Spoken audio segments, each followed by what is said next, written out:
Howdy everyone, Matt and Mateo here, coming at you with another orthopedic special test, and this one is for the lumbar spine. It is the Passive Lumbar Extension test. This test came from a paper in 2006 by Kasai. Forgive me if I say that incorrectly. And it is looking for lumbar instability.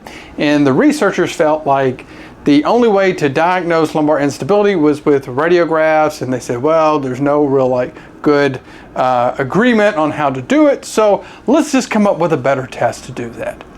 So to perform this test, you have the person laying on their stomach like Mateo is right here.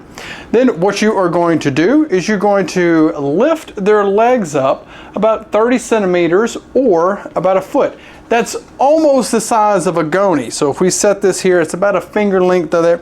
That's as far as you got to bring it up. If you look in the paper, they're bringing their legs really far up, but they say in the paper only 30 centimeters. You bring their legs up, you give a little gentle distraction, and if they say this produces pain or any kind of pressure in their back, it is considered a positive.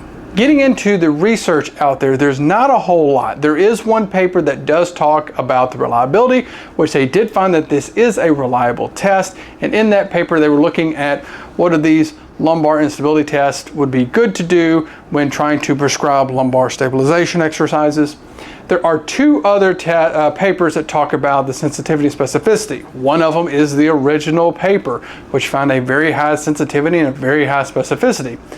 Another paper found that it didn't have quite as high sensitivity and the specificity was lower, but it was only comparing the passive lumbar extension test to the lumbar rocking test, which I've talked about in the past. So there you go. That is the passive lumbar extension test. It's test for lumbar instability. What do you think about it? Do you utilize this test? Have you heard of it?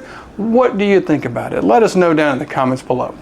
And like always, take care of yourself, take care of your patients. We'll see you next time.